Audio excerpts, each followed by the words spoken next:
Well, Occupy K.C. is just another extension of what's been going on in Wall Street. And Wall Street started September 17th as a collective of citizens concerned about the way that the current political system, the economic structure is, the environmental policy, how all of it's carried out, how it's broken, flawed, and failing our world and the human race as a whole.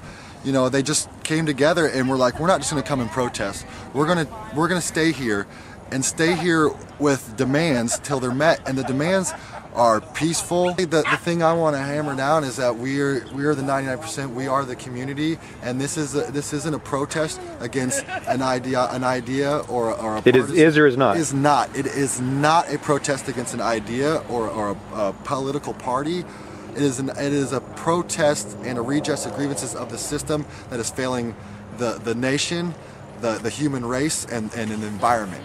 We're here because we want to give basically the people their voice back to end the greed and corruption of the corporations that have a hold on our political atmosphere. The corporations don't have to pay any tax dollars, and that basically we're all oppressed. Like this is what my sign is, oppression. You know, I mean, people are forced to live unfruitful lives.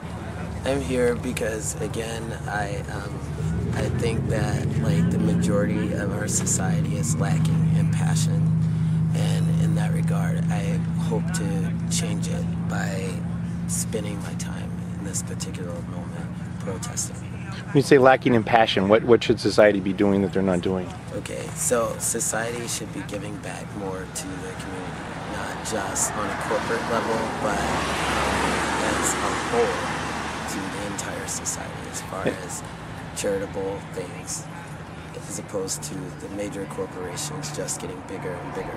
I'm here just to basically show my solidarity and support for the Occupy Wall Street movement and the occupation movements all across the country and the world, really.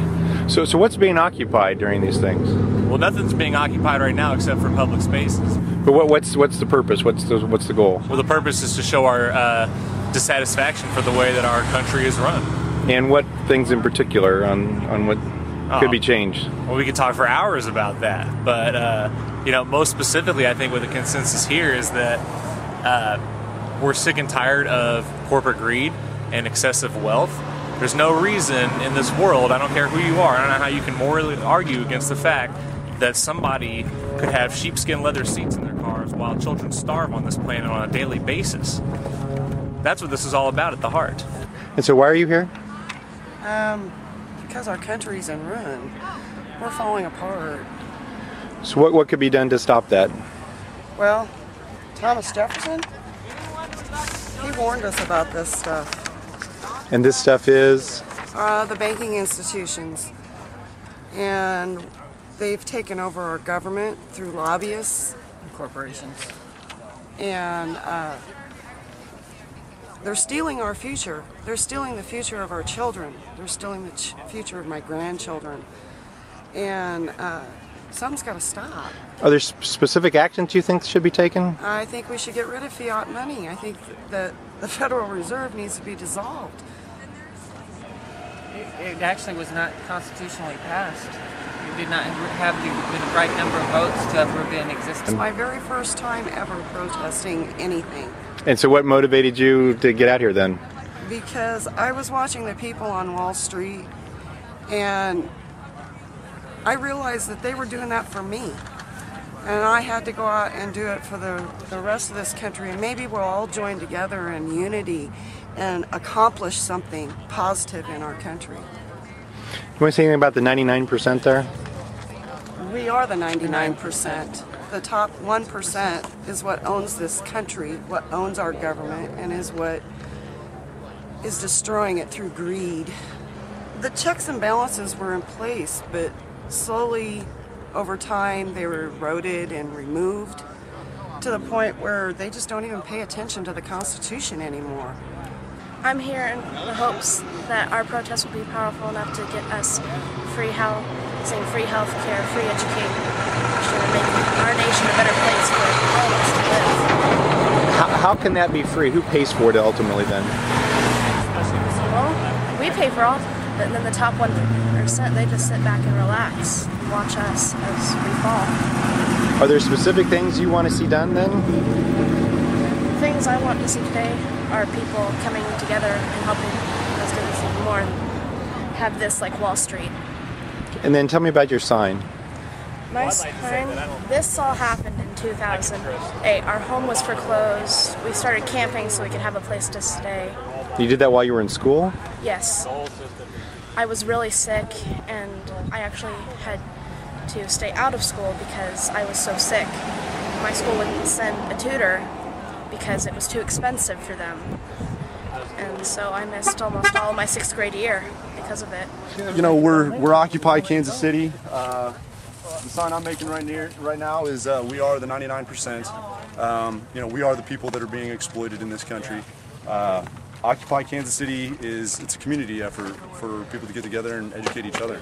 I'm a member of Kansas City Normal and a member of Kansas City Leap. You know, usually I try to focus on drug laws and whatnot. I believe that the war on drugs is a crime against humanity.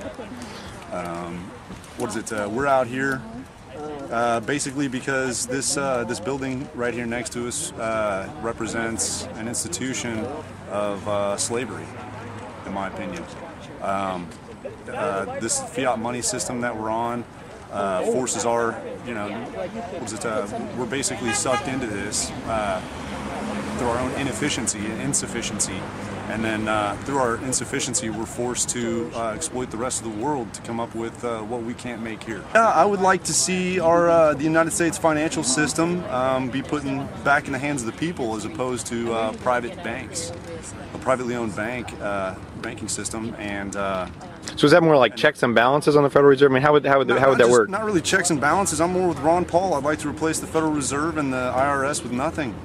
You know, this debt, the debt that they create is a form of slavery. We've got you know, a medical system that's gone awry, that's more based on profits than actually helping people, and virtually every major industry in the United States is operating in the same fashion. They serve money and they don't serve the people. You know, they are willing to you know, profit off the demise of other people. I mean, you know, my observation, like with cancer being an industry of profit, you know, they have no interest in curing it. You know, human suffering is a profitable industry, and that's sick. It's disgusting to me. But I've come to discover that I'm here because I'm learning how to rebuild a community. I'm learning what it's like once again for Kansas Cityans to feel like they're living in a community together. And so it comes for a lot of different reasons. People are coming because they're angry about oil barons controlling the government, about other corporations controlling the government. They're angry that people are starving every single day and that fast food corporations throw food out every night. There are a lot of reasons why people are angry, and so we're kind of surrounding around the idea of A, rebuilding our community out of communal love, out of fellowship and brotherhood and solidarity for everyone around the world, and B, to redesign our governmental structure without monetary monetary corruption. Thank you. When you say rebuild the community, are there specifics you have in mind for that? Well, think about this. I mean, I walk around in cities sometimes and I look around and people are on their phone, they're looking away, there's nobody looking at each other, nobody talking. But here, you know, if you don't know somebody's name, you go up and you ask their name and you sit down and have a conversation. That's what our community is about today, is getting to really know each other. And that's something that I think we as human beings have kind of forgotten. And so in New York, in Chicago, in Boston, on the West Coast, in Europe, you know, in London and France and Spain, people are just remembering once again what it's like to really get to know each other and really be human beings sharing a rock together. You know, there are a lot of wasted resources in the name of profits, basically. You know, profit is always at the top of any corporation's goals. They want to be sustainable as a corporation, which means that somebody else has got to lose a little bit of something so that the corporation can gain. And the cost of that has been many, many resources. I mean, we're doing disgusting things to the earth, creating landfills, because that's the cheapest way to get rid of our trash. As far as change to government, what did you have in mind there? Well, lobbyists have a lot of control in government. Companies like Goldman Sachs and other large banking corporations, among other corporations, contribute millions of dollars to both sides of the bipartisan political structure every year. And It's just, well, you know, why do they need to have their fingers in the government? And moreover, why do they, you know, need to be throwing favors to politicians so that they can get regulations the way they want to, rather than us expressing our voice and having the regulations the way we want them to? If you get on the internet and look at OccupyWallStreet.org, you'll find all the information about why everybody's angry for lots of different reasons. We're gonna stay here, and stay here with demands till they're met, and the demands are peaceful. They involve human rights. They involve you know, creating better labor, you know, classes, so there's not so much division in labor, and you know, ending all forms of oppression. So they have very good positive ideas with it. So people are, you know, are generally fed up with just the way things are, so they're coming together. So what Kansas City is specifically, I think to me, just me, my personal opinion, is it's a gathering of the community coming together to share a common voice, to embrace that ideas of the First Amendment, you know, of the right to peaceably assemble, to have a redress of grievances, you know, and to be the people, by the people, for the people. That's what this is about, you know, reestablishing our connection to each other and our support system, and you know, being collectively responsible for how our environment is, cleaning it up together, and then bonding all these different groups that they've spent so much time separating us into and dividing us, whether it's the wonderful community of the Latino or Mexicans or whatever you want to call them, you know, over there, that have been somehow grouped into their culture and whatever, and then bond that with the black community from the east side that I live in, and you know, and in the middle, and mix it all together in the church organizations and labor groups, and the police actually are already in support of what we're doing, you know, and different political organizations in City Hall, and get us all together under a common platform to have general assemblies and public forums to start addressing the issues.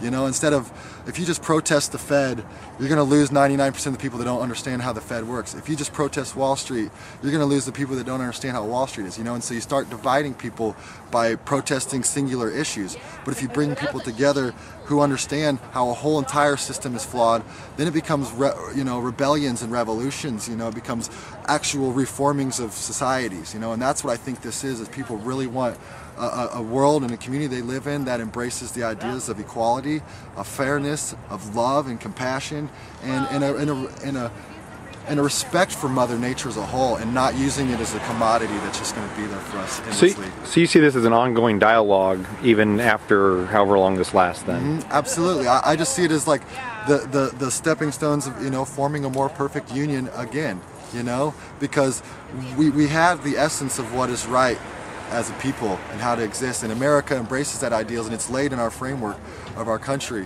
and it's just been systematically taught to us that to disregard some of those ideas by, you know, policy in the world, and you know, disregard how we connect to each other by, you know, fear things like 9/11, and there's so much fear in the world, and there's terrorism, and you're afraid, be afraid all the time, and that got to the point where it made us afraid of each other almost, you know, singular division of people, and that's what we're breaking those barriers down. You know, we're bringing the community together to build a support structure, to start helping each other with these burdens that we have in our life, that you know, each other's failed, you know, talk about child care for each other, or like assisting the elderly in the upkeep of their homes, and, you know, coming around as a collective community and cleaning our parks.